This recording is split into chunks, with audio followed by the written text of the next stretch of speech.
Hey guys, welcome back. I'm Ryan Votzek with Lion Bold, and I have here today Steve Leslie, who is a Grammy Award-Winning Songwriter from Nashville, Tennessee, and multiple BMI Award-Winning Songwriter. We're going to do this more in real time with new songs so that you can see just Steve's mind in action, critiquing these songs that I've written, and hopefully you can learn something along the way. Now, I love how you opened this up with Coachella immediately. Even if you didn't know what that was, and most people do, if you didn't know what that was, you know what it is. It could be a place in California. It sounds like a very fun place to be, whether I knew what it was or not. So I like setting it up with something that, especially starting off with a place. Starting off with a place or a time really gives it some context. You don't have to talk about any backstory now. We're talking about that night, that drive to Coachella. Boom, you're right there. It's great. It was a cold and stormy night. No, it was a dark and stormy night. Okay, Yeah. boom, you're Right. in. There's context already. Now, as far as rhythm and information, I would keep it rhythmic, but I would look at some of the things like and the. How can I forget about our drive to Coachella? Oh, weekends dancing with our friends, and the weekends and the it's unneeded. And in those times that I hold on to the nights that I was holding you, I think you always go back and look at the and the and for the and it's and fors and all that and justs. Once you decide to really look at that and take those things out, the melody opens up and you're really not losing groove or cool factor, and you're giving the singer, oddly enough, you're giving them more room to sing. Yeah, by just taking out those words that aren't really doing anything. Yeah, and it just, but look, here's the thing. I wouldn't take them out. While you're writing it. I wouldn't self-correct or self-edit while it's happening, because it's all happening groove-wise. And the weekends dancing, wake up, and the weekend. Don't go. Okay, weekends might be. Don't stop the flow. Let all that happen. The things that we're talking about should happen in the rewrite, which is where we are with this lyric. Right. Don't hamper that groove and think, oh, I'm saying too many words. No, just let it happen, and then go back and maybe take out some of those things and let it breathe just a little bit. Let the singer have more room to sing. I think you'll agree when you start singing it without some of those, you'll actually like it better. Yeah, just taking it. So, how can I forget about our drive to Coachella? Dancing with our friends, those times. Weekends dancing, weekends. Yeah. I like that. How can Oh, I yeah. do Coachella? But the weekends dancing with our friends. Yeah. Not the and the. Just give it time to flow. Coachella, weekends dancing with our friends. Yeah. It's still dancing. Weekends dancing with our friends. In those times that I hold on to the nights. Well, yeah, as opposed to those nights, nights that I was holding on to. Hold on to. There was a getting longer. Wonder to you. Oh, I know what I liked here. I like what you did in the second verse that you didn't do in the first verse.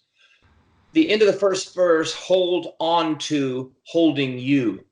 The end of verse 2, at least on the left side of the page, because I think that other part of verse 2 is unnecessary, and I'll tell you why in a minute. Verse 1 is basically 2 stanzas. Then you get a lovely pre-chorus. Looking at verse 2, this struck me. By the nights, now the nights are getting longer, and my mind starts to wander to you. Yeah. You hangs out there all by itself, and it's great. But longer and wander, you've got that rhyme. Rhyme to you stands out there all by itself, and it's really sweet. And you didn't do it in the first one. In those nights, it's those times that I hold on to, the nights that I was holding you. I would do the same kind of thing as you did in the bottom of verse 2. So what's that called when you rhyme internally, but not the last word of the? It's wonderful. I mean, you say what it's called? Yeah, is that called something? I don't know, but you've set up a rhetorical scheme is what you did. You set up a pattern that I was expecting. Gotcha. Mm-hmm. I was expecting hold on to, holding you, to and you. And then when I got longer, you, it felt like somebody didn't know what they were doing, and it's very subtle. I mean, even though I listen with less than subtle ears, I listen like it's under a microscope. But somebody very subtly is gonna feel like they're not in as good of hands as they might be if they expect something and it doesn't happen. And it's an expectation that is just, boy, it's so subtle, but you set it up and you said, this is how I'm going to be writing this song. This is how you can expect things to unfold. And if you want them to trust you and be into your song and not worry that there's, a tiger in the weeds, or, that they're going to subtly expect things whether you fulfill it or not. Right. And so you either can take responsibility for that, or just say, oh, it's all good. It just comes out, whatever, which is a different way of writing, and one that's, will certainly get a different response from a listener, as subtle as it is. But boy, when I didn't hear the rhyme on to you, ooh, in the second verse, be or I, whatever it was, and I heard longer wander you, I liked it way better. And I thought, oh man. And then as a critiquer, as a song Nazi, then I went back and thought, boy, that'd be nicer to do that in the first verse as well. Because think about it, just feel the future for a second. If you would have put that in the first verse, that sort of rhetorical scheme, longer wander to you, or maybe summer, lover in blue, or something, whatever it is. Yeah. And again, it doesn't have to be longer wander you, as long as it's AAB. Gotcha. Yeah. Some sort of thing. Boy, when I got to the end of verse 2, it would have felt like a big hug. It would have felt like, man, this guy it's craft. It's like, oh, he made the table on this side as well as he did make the table on that side. It just has a real sort of cohesive thing that you feel or you don't feel. It's like putting on a pair of jeans that just fits perfectly. It's just like you're not thinking about anything. It just feels right. And I would recommend again the end of and also verse wise, it's almost a cliche in pop in commercial songwriting nowadays to really question the idea of making the second verse as long as the first verse. Right. Yeah, we were talking about even just axing this whole second half of the second. Well, that's what I'm saying. It's almost a thing to say, boy, half, especially when it's a chorus driven song, which so many are, and I would say in this case a chorus driven song, because that pre-chorus is great. Man, it's a long pre-chorus, but man, it's just it's almost in modern terms, I would almost call that there's a case to call that the chorus, and then your chorus being the post-chorus. Right. Yeah, that's happening a ton where there's like a jam after the chorus. Because of the length of the pre-chorus, and because I'd have to hear it again, but I don't know that it just, pre-choruses are usually short and they just ramp. You can feel like, okay, here comes the chorus. Here comes, but when you sang that, I felt completely comfortable that could have just stayed there. We were stupid. Didn't feel like it was necessarily going somewhere else in any sort of anxious way.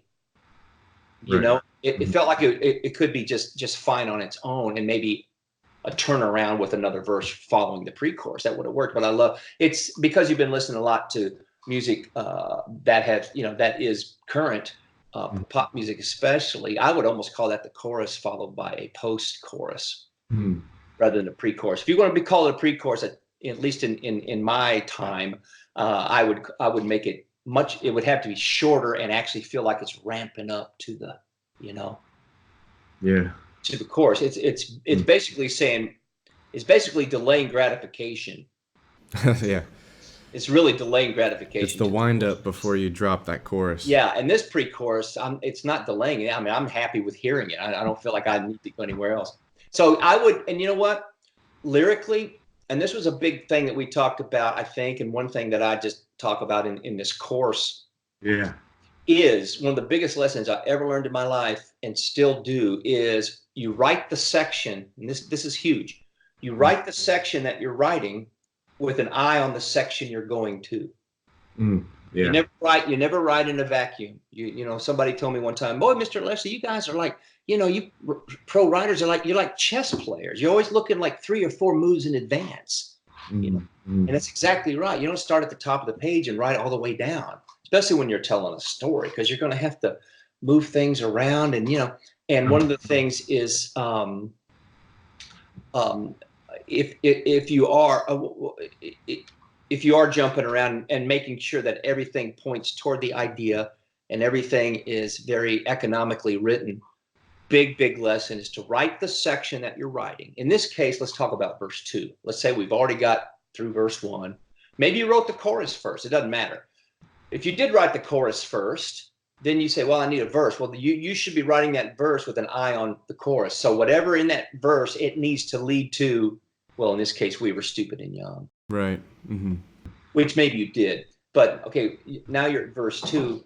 You always want to be looking at the chorus. We were stupid and young. Mm-hmm. In and out of our. Again, our is superfluous. In and out of love. Of course, it's our love. You're talking about we.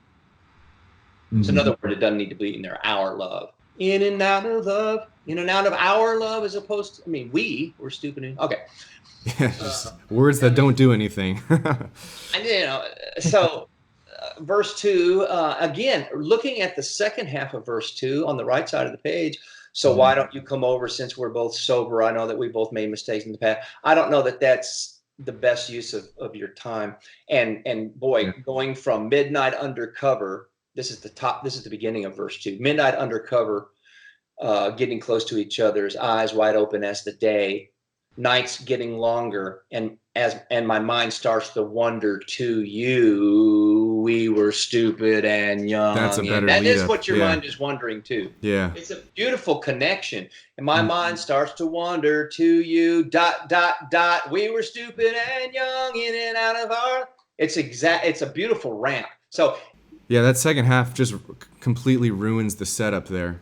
Yeah, it does. It just wastes time, and it doesn't say anything new. And I want to get to the pre-chorus, because that's what's driving the song, is that beautiful pre-chorus and the chorus. So I would always look to say to myself, okay, how much of verse 2 do we really need? And lately, I've been really writing a lot of songs without a verse 2. I'd go verse 1, make it twice as long like you have, 2 stanzas, verse 1, 2 stanzas, small pre-chorus perhaps, maybe a longer chorus, and then a post-chorus, however you want to talk about that.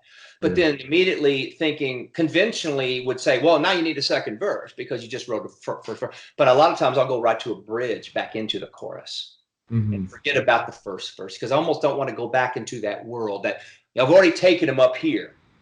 Yeah. And to go back, I don't know. Sometimes, of course, it's really necessary, but I always question, first of all, does it need a second verse? Maybe put a bridge in there. And then if you do need a second verse, does it have to be does it have to be as long as the first verse? In most cases, no. And what would have convinced me completely would have been looking at what you have there, with an eye on the section it's going to. And when you're writing verse 2, you're thinking it's got to go to the chorus. So let's look, or in this case, the pre-chorus. So let's look at that. And you would have seen, man, both eyes wide open as the day, nights are getting longer, and my mind starts to wander to you. Here it comes, a great opportunity. And what are you wondering to? We were stupid and young. And now you're in like Flint, Yeah, it's really interesting what you said about like how not important the second verse is nowadays, because like within pop music, a lot of times that second verse is like a featured artist or like some kind of like completely different like material, and it is elevated from the first verse, and it's like it has to be something just as exciting as that chorus that you left. So that's gold right there. It is gold.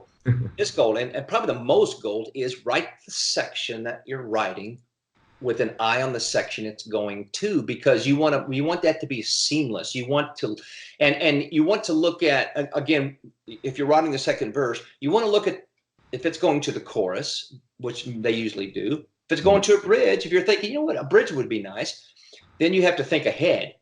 Yeah. But if you're writing a section like verse 2, and it's going back to the chorus or pre-chorus, let's just call it the chorus for now.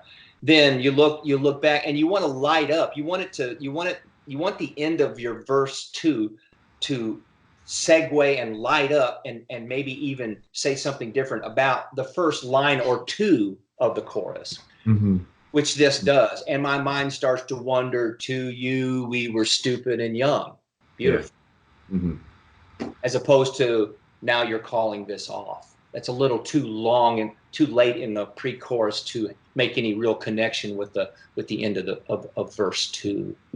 You know, I know I'm talking fast, and there's a lot of things here, and what would be nice is for your listeners or your viewers to rewind this and play it over and over again with their pencil in hand, you know.